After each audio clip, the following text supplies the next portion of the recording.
With all this talk about the Hornets center rotation, should the Hornets go after somebody before the season starts, by the NBA trade deadline? If they do go after a vet, who should that veteran be? And finally, we get to who wore it best. I don't know if we're going to finish. I really don't. It's going to come down to the wire. We attempt to today, all in Locked On Hornets.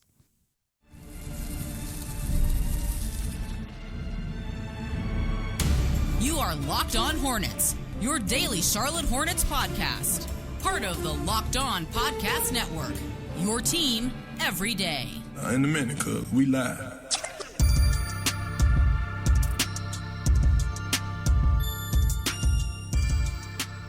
It's Locked On Hornets, part of the Locked On Podcast Network. It's your team every day. Thanks for making us your first listen. We're free. We're available anywhere you get your podcast, and that does include YouTube. There's Doug Branson, everyhornetsboxscore.com. Also Locked On NBA. Make that your second listen. Matt Moore, Hayes. You can listen to a whole bunch of Locked On NBA podcasts, but the Locked On NBA pod is hosted by Doug Branson. I'm Walker Mail. Listen to me on WFNZ every weekday from 12 to 3 p.m. This episode is brought to you by Monarch Money. Take control of your finances with Monarch Money. Use code LOCKEDONNBA at monarchmoney.com for 50% off your first year. I need to take control of my finances. The Hornets, pretty decent job, I guess. But do they have it in the budget? Do they have it in the budget, Doug, to go after one of these veteran center options that could be out there for the Hornets to go grab, where the other teams are maybe coming down from a high, being at the pinnacle for so long, like Miami? Not the pinnacle, but right there. Close to it, close enough to the pinnacle.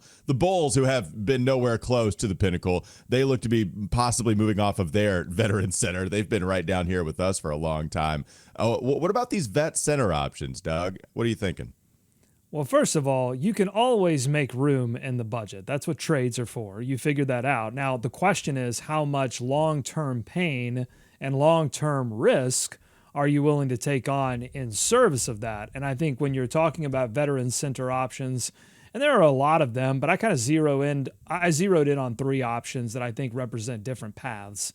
And that's Nik Vucevic from Chicago, who represents sort of the low risk, $20 million, easy to make a trade, expiring contract, low risk guy who's not going to give you a lot of high upside, but would be better certainly than Mason Plumlee, Moussa Diabate, and Ryan Kalkbrenner. I mean, immediately starting level center.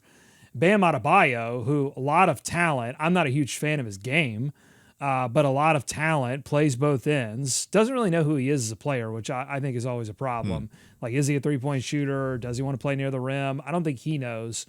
And he makes like almost $40 million a year, and he's locked in for a few years, but he's younger. And then there's Zion Williamson, who is like, right, non-guaranteed contract, but I mean, huge risk, huge reward. You're not going to get a huge reward from Bam, but you are going to get steady play at that position, starting level play, potentially all-star level play, fringe all-star level play at the center position, but you'd have to give up so much. Whereas Zion, you might be able to get away with not giving up as much.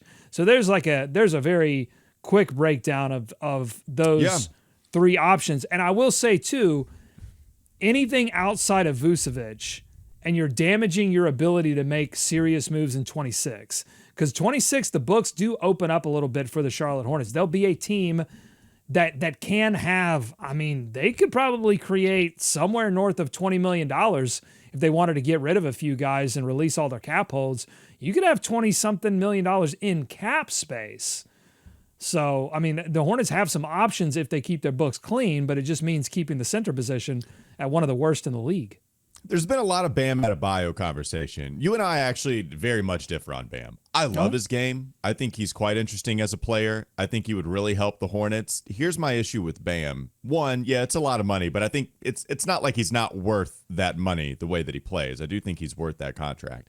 My issue with him is I do think you have one of these situations where this guy gets a little older, and his game is so predicated on athleticism, especially closer to the rim, playing the center position, where he's starting to flirt with the three-point shot now. We've always known about his mid-range game. He's been very good there. He's excellent operating out of the middle portion of the floor, just passing, excellent vision, I love a passing big guy. I think that would open up even more avenues for this offense to succeed than exist with all the other passers, like a LaMelo, and maybe not as many. Maybe we are a tiny bit short on some of the passers. I don't know if I call Sexton that. I don't know if I would call Trey Mann a pass-first guy. So now you could get some of that playmaking from Bam out of the high post. I think for this upcoming year and the year after that, especially defensively, he's very, very good. He's not your typical rim protector / rim deterrer, but he's, top 5, top 10 defender almost every single year in the league, 5-time all defense, right? Plus perimeter, all of it, right? I just wonder about the aging and what his game relies on. That's my issue. At a much bigger macro level type of worry. Remember our conversations about Rashawn Holmes when everybody in the world in Hornets land wanted Rashawn Holmes and it made sense, and then eventually it was like a bullet that we dodged despite everybody wanting him. Hornets never went after him, and he didn't do anything like immediately that year. He kind of got washed out, but it's because he's a little bit undersized, because his game was so predicated on athleticism. It's not nearly to that effect with Bam. He's still going to be an awesome player, but you play close to the rim. And for you to get up there with the big boys, you got to have some hops. You got to have that verticality. That's what I worry about to some degree. But he's by far my favorite player. I love his game. I think it is unique. I don't know if there's a comp really for him with the skill set that he possesses. But the contract, the age, that's what I am just a tiny bit scared of, Doug. Yeah, I think if you did a move like that mid-season, it would be because Miami has come to terms with the fact, finally, that they're not going anywhere with their current roster construction and have no hopes of signing a big name. And they're like, all right, finally, we're going to rebuild. I think that's a long shot. I think Miami is going to continue to try to maneuver and bring in a big name either at the trade deadline or next offseason and continue down the path that they've always been on. But if they do and they decided to break things down, then I think Bam Adebayo does become available. Now, what would be the Hornet situation where it would make sense to do that? I think it's LaMelo Ball at the trade deadline has been healthy all year and is playing at an all-NBA level. It's Brandon Miller, not necessarily an all-star, but playing at an all-star level, where it's like next year he's played so well through this pre-trade deadline period that next year he's probably a shoo-in to be an all-star if he stays healthy. And the Hornets are like the surprise. They're the storyline of the Eastern Conference. They're like a 3 or a 2 seed. Like, it's crazy how many wins they've accumulated, and they're doing, cover stories on ESPN.com about LaMelo Ball's transformation. All of a sudden, everybody's a LaMelo Ball stan now. Oh yeah, where they, man. Like the storylines would have to completely flip. And then I think if you're the franchise, then it would still be a big risk because you don't know, is this a one-season fluke? And you're betting on Adebayo, who again I think is an anchor type of player that you're okay paying that kind of money if you have star level play at other positions, because he is not as aggressive a scorer as you need to be a number. Even I don't even think he's like a number 2 guy. He's not. He's going to have to be created for. He's a DHO hub. There's a lot of things he could offer the team, and I'm not saying he's not worth the money. I'm just saying you better have Jason Tatum, Jaylen Brown to put around him if you really want to compete in the playoffs. And so those are the kinds of things I think they would have to evaluate, and you'd still be taking a risk.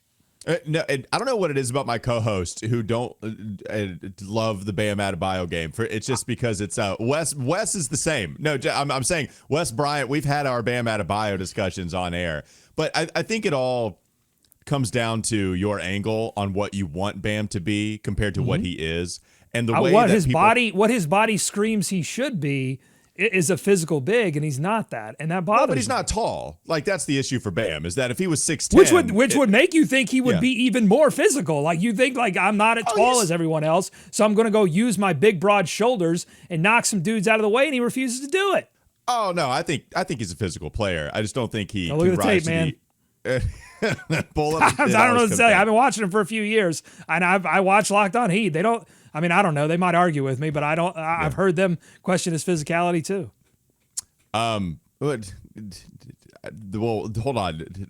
You said they did agree. No, the Bam. They would disagree. They would disagree with me because Okay. they would defend their guy. Everyone wants to defend Gotcha. their guy, but Okay. I've heard them question, his willingness, particularly when he decided, hey, I'm going to shoot 3-pointers and couldn't shoot 3-pointers. Probably decided that a little too early before the skill had necessarily caught up, and it took him away from the rim more, and it hurt them defensively. Well, yeah, I think that's Spoelstra. Spoelstra's not letting him, shoot those threes, just letting him go rogue out there. I think that's a coaching decision, but I don't know what Charles Lee would do. I do think Charles Lee would probably have him shoot some threes because he wants his center to shoot threes. So that's something that you would have to consider if you don't want him out there on the perimeter. Lee would do that offensively. He'd put him out there. So, anyways, like we kind of want a 3-point shooting center. So Bam would help in that regard. Like the physical, right? Because I know you have been desperate shooting up a flare. Give me a 3-point shooting center for a while. So I do think when we get down to who are the physical centers that are also tall that can also shoot threes, like that's all I want. You're picking from a pretty rare tree, right? Like how many of those guys exist? I wouldn't describe Miles Turner as a physical player at all. Yet he is one of the closer prototypes to what you want. Brooke Lopez, that's one. Okay, physical, mean streak, can shoot threes, splash mountain. There you got it. Now you're talking about what? Joel Embiid when he's healthy. You're talking about. Klingon. We're trying to make it happen, but I don't know about that one. Walker Kessler, his dad and Walker himself were telling us, I promise he can shoot threes. And it's like, okay, maybe on half a three, a game. So those guys are tough, man. I want everything you want too. Like that's the perfect center. That's the perfect one. I just don't know how many of those guys exist. This is why we're talking about Bam, who, to maybe our disagreement on him as a player, you're right, it is a risk. Vooch, who is 34 years old and is only going to be on the books for one more year. And then it's Zion, who is not the center. He can't shoot threes, and he's also not tall. So anyways, Bam Adebayo, his points per shot attempt has been in the 30-ish percentile for the past 3 seasons. His percentage of shot attempts at the rim for the past 3 seasons, and 2 of these are all-star seasons, to be fair. The 22-23, 23-24, those were all-star seasons. Last season was not. But 31st percentile, 40% of his shots at the rim. That goes down the next season, 35%. That's 32nd percentile among bigs. And then last season, 27%. He's a center. 27% of his shots at the rim. Everything else from short mid, long mid, 11th percentile. And he's really good. As you said, he's really good at mid-range attempts. But yeah, that's going to be difficult on a team that doesn't have a lot of rim offense from their guard position. Like if LaMelo Ball was awesome at the rim, if Brandon Miller was awesome at the rim, different story. I agree with that. Like that, you would have to still try to figure out how in the world are we going to provide a lot of rim pressure, and you don't get that with Bam. You're right about that. It's tough. I think ultimately what we can come down to is it's tough to fix this spot right now, and you're going to have to give up something at a time where we don't think it's the right move to make. Maybe it's not the right time. The stars have to align for you to make a move at the trade deadline. And even if the stars do align, who's the guy that would, 1, be readily available for you? And then 2, if he is readily available, are you willing to kind of go against the slow build and trade some of these draft assets for something that isn't a sure thing? Like that's what Jeff Peterson has to decide. All right, coming up next on the Locked On Hornets podcast. Bees everywhere! Sicko Satchel questions and who wore it best. We finally get to some of the staples of the show. We can finish, hopefully, this offseason, who wore it best, but we'll also answer some of those questions on the other side. Coming up next, LOH. Let me get the neon sign in here. Let me hope. Wrong way. And there we go. Now we can talk about Monarch Money. This episode's brought to you by Monarch Money. Most people can't name all their financial accounts or even what they're worth, whether it's 401ks, properties, or investments. And when you don't have the full picture, you can end up leaving money on the table. That's why there's Monarch Money. It's an all-in-one personal finance tool that brings your entire financial life together in one clean, easy-to-use interface on your laptop or your phone. Monarch does the heavy lifting for you. You can link all your accounts in minutes, see clear data visuals, get smart categorization, yes, nailed it, of your spending, and finally feel in control of your money without ever touching a spreadsheet. Don't let financial opportunity slip through the cracks. Don't let it do that. I didn't nail that part. Use code LOCKEDONNBA at monarchmoney.com in your browser for half off your first year. That's 50% off your first year at monarchmoney.com with code LOCKEDONNBA. More Locked On Hornets ahead. Nailed it.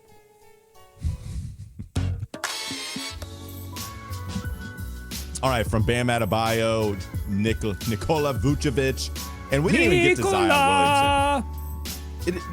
Any thoughts on, I guess, do you want to do some rapid fire thoughts on Vucevic and Zion real quickly? Like Vuce, I guess we already talked about the money saving part of it. Offensively, he would kind of help you, but it's not kind of perfect. It's kind of perfect, honestly. Yeah. Like it's not that I would be surprised if it doesn't happen or anything like that. I think this franchise has been super conservative about big money moves. So I guess I would be surprised if it happened, but maybe if they evaluate and everyone stays healthy and they are in the play-in discussion, maybe you do get Vooch to come in and address the one need that everyone knows that you have. And he has, I mean, look, he's not like, he's a good rebounder, I think. I mean, but not a physical player at the rim either. But again, it's about risk, and there's really no risk, and you could get him for Josh Green and Pat Connaughton.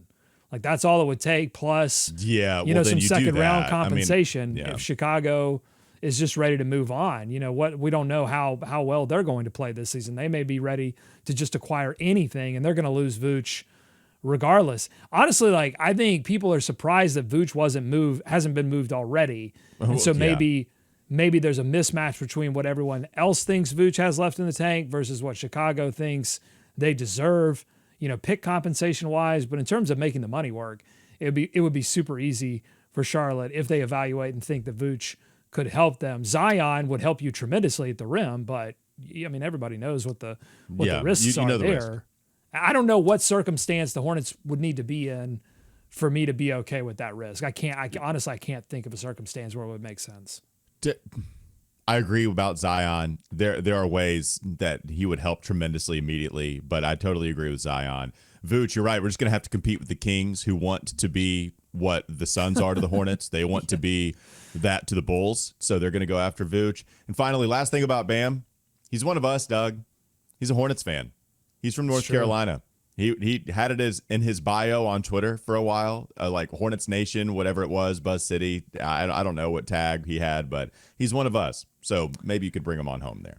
Well, the last thing that I would say on Bam is why not just wait a little bit for him to get frustrated with Miami? It just seems like everybody eventually gets frustrated with the culture, with Spo, with Pat Riley. Like, wait for Pat Riley to come in the locker room and tell Bam, he's got to move lockers, and here's how we did it in 1972 or whatever.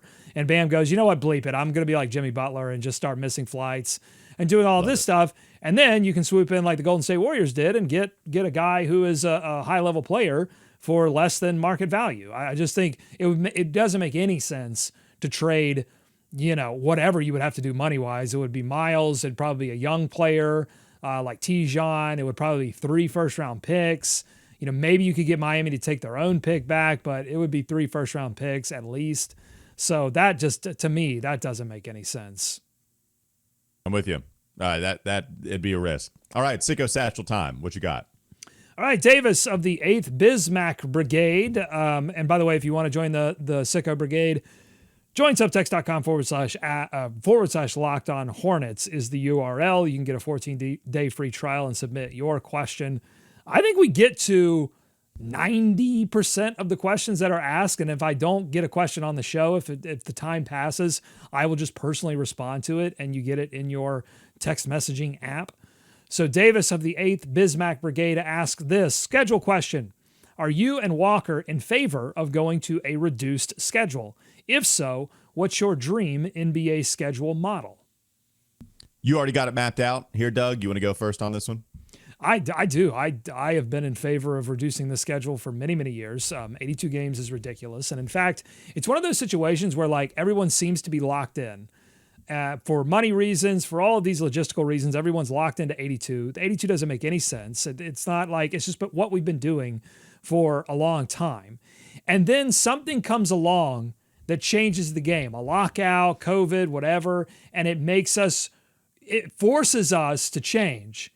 and makes us reevaluate. And I believe it was the lockout many years ago that forced the season to start in December around Christmas. And everyone went, God, this makes so much sense. Like, make Christmas. And in fact, the NBA right now is seeding, not by their own, not because they want to, but they're ceding ground on Christmas Day to the NFL, who has come in and said, we're going to eat your lunch on Christmas Day and program a bunch of NFL games.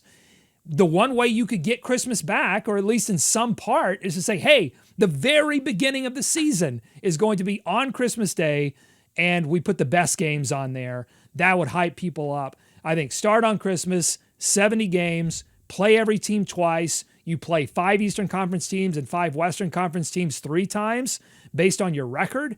And then you play 4 rivalry teams. You get rid of divisions. I didn't put that in there, but you get rid of divisions entirely. You go to 2 conferences, East, West, and then you play 4 rivalry teams 4 times. So that, if that's Atlanta, great. If that's Orlando, great. But you get rid of divisions, forget that noise, and you just pick 4 rivalry teams and you play them 4 times. That's 70 games. I don't have much to add to this. I think a lot of problems get solved by reducing the amount of games. The problem is I just don't see a world where they're ever going to go for it because there's too much money at stake. For instance, I'll bring up a point that I brought up when we were discussing the schedule release, I guess, last week, and it was all of the primetime games that are going to happen. You have 34 primetime games a pop for OKC, New York, LA, and Golden State. And then you go down to 28 a pop for Minnesota and Houston. And those are just your top 6 teams on the board. There are so many primetime televised games that they're going to miss out on money with. And it's just a non-starter. And the players don't want to sign off on it too, because less money for the league also means less money for them. And this is where you can't get one side to agree upon it. So I'm with you. I think a lot of issues get solved by simply getting rid of 12, getting rid of 14 games. I like the start that you have on Christmas Day. I think that is something where if the NFL is going to stomp all over their couch on Christmas Day, the allure of having it be the season opener for the league, that might bring some people in. That might be a little more enticing. So I'm with you there. The All-Star break seems like it could cut in half the league a little bit better than what it does now, which is you have it like 2/3 into the season. Everybody wants to save up for a postseason run, whatever. Like, coaches would have more time in practice to strategize. I think coaches would value maybe some breaks in between games as well. There's plenty of reasons to cut this down, except the ultimate one, which is we make more money even with all of these problems, and that's why no party can agree on it. You would get healthier players. You would also get more practice time, which coaches always bemoan every year. They don't, because you don't get the 2 days rest. I don't think you were listening, but I just said that. Yeah, but it's okay. More strategy. Yeah, it's okay. I wasn't. You're right. I wasn't listening. But we heard Steve Clifford bemoan that for years. I don't think we've heard Charles Lee bemoan that yet, but he's just entering his curmudgeon era. So we'll hear it soon, I'm sure. That's going to hit weird. It's going to be weird to see him become. Same with Dave Canales. Longer training camps. Did you mention that? Did you mention longer training camps? I did. No, I didn't. I'm just there. You go. You have that one. You got that one. Longer training camps. There's so many things. They're not going to agree upon it. So that's not now. But here's the thing. They're not agreeing on it now because the line keeps going up, because the TV deals keep getting bigger. At some point, particularly with the transition to streaming and particularly with the NFL continuing to dominate, I mean, the MLB faced this. They made major changes, not to their schedule, but to their game, because they went to all the TV partners and said, hey, give us the same amount or more money. And the TV partners all went, no, because your game, you're losing viewers. We're not going to do that. And so the MLB said, oh, we got to make all these changes. Yeah, but the owners, it's tough for the owners because you're not only losing gate revenue, you're probably going to have to give up some amount of TV money because you're going to be cutting games if you do it in the middle of a TV deal. But whenever the next TV deal is, that's, and I don't know how that aligns with the collective bargaining agreement, but you could see changes there if the number stops going up. If these TV partners all look at the NBA and say, players are always injured, the product is worse than it used to be, and the viewers are going away because nobody pays attention to 82 games anymore. That's too many games. Then I think you can see change happen. It's just going to take some time. Yeah, just don't be short-sighted on this stuff. Don't do the cash grab. I know you've talked about that. Don't just do the long-term goal type of stuff. And it's just really hard for them to decide on that because you have the cookie now instead of waiting for the bakery to get it done and it be a little bit more of a perfect cookie a little bit later on. It doesn't matter. I'll just take this, hard. It's crumbly. It's tack is what it is. It's tack. All right, coming up next on the Locked On Hornets podcast.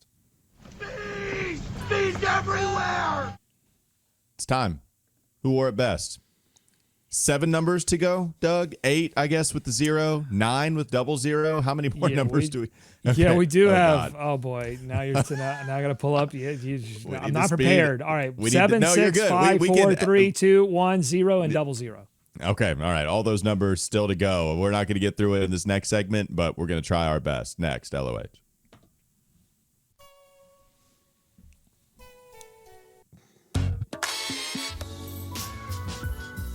Okay, how do you want to play this? Are we doing the thing where we go through all of the numbers already? Like that was a fun shtick until we realized we probably can't do it and actually finish it this offseason. So maybe we just pick up where we left off from last time. Yeah, it's a lot of numbers. I think I posted the full list on everyhornetsboxscore.com in a LOH section where I keep all of these things. So check that out. If it's not there, I'll put it up. I'll put the full list up.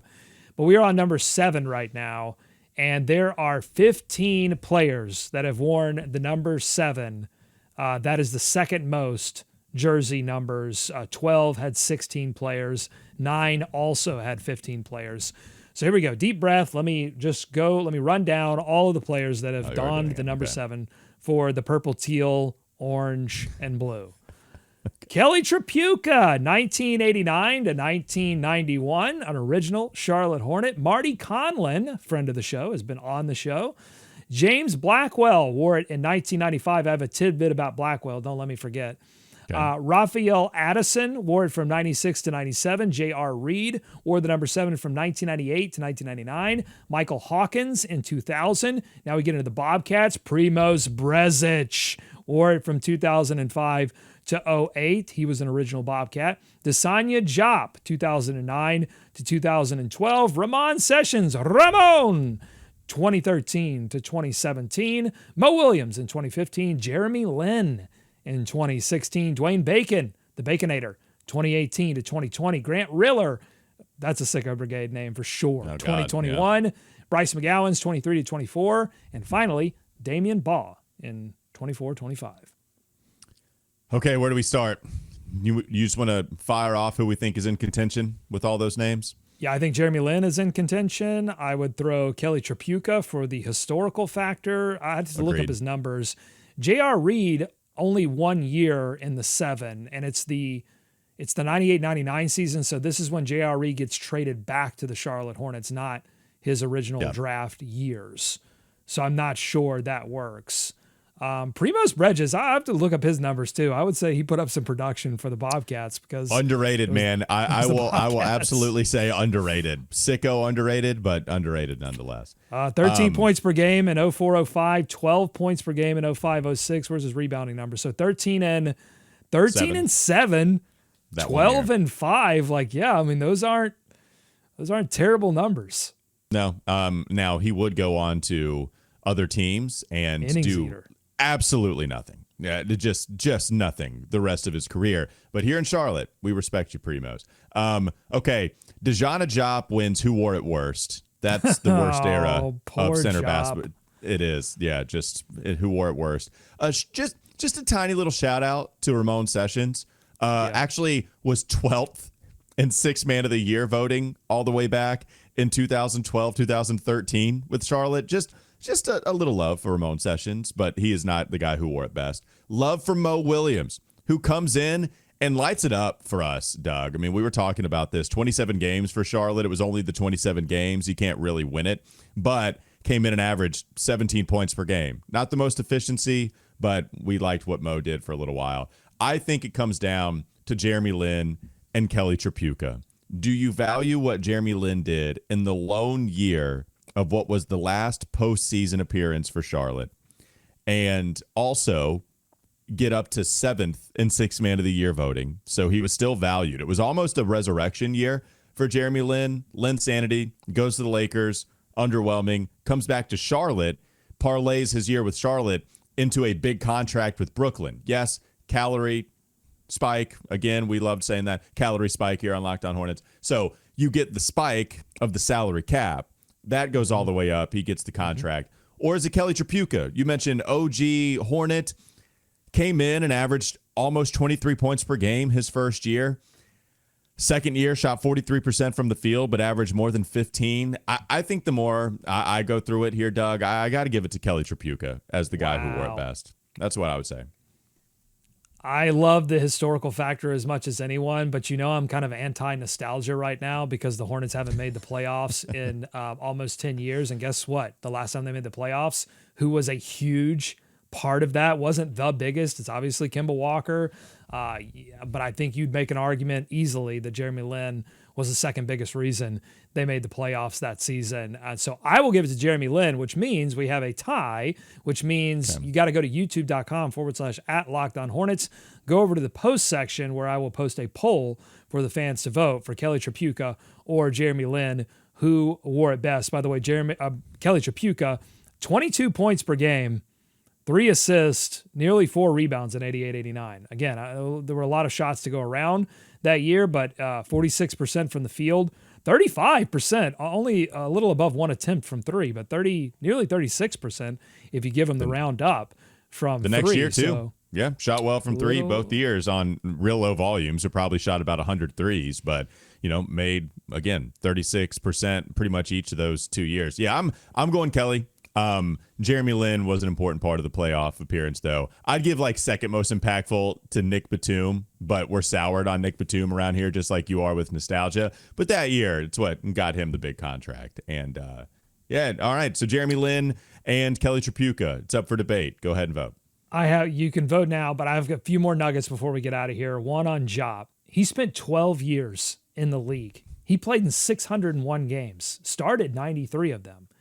He in a single season, he never averaged more than 3 points. I don't even know how you would begin to figure this out, but I have to believe that's the lowest points for someone that spent more than 10 years in the league.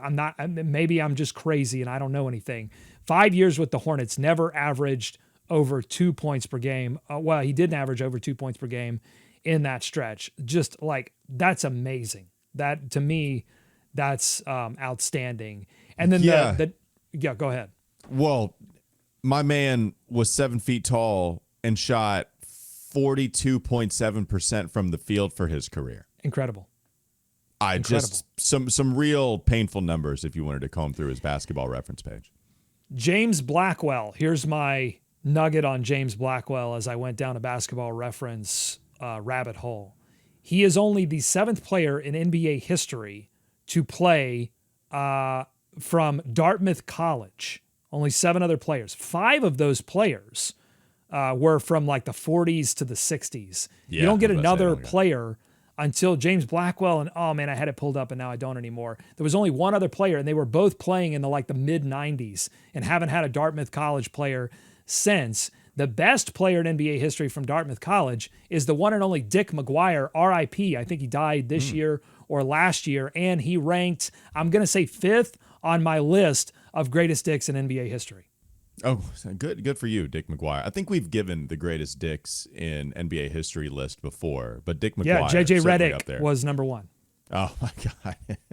Okay, that'll do it. We'll end on that one for Locked On Hornets. Doug Branson, everyhornetsboxscore.com. Also Locked On NBA, host with Matt Moore and Hayes on Locked On NBA. Make that your second listen. I'm Walker Mail. Listen to me, WFNZ, every weekday, 12 to 3 p.m. Wes and Walker, 92.7 FM. Have a great rest of your day. We'll be back with you tomorrow.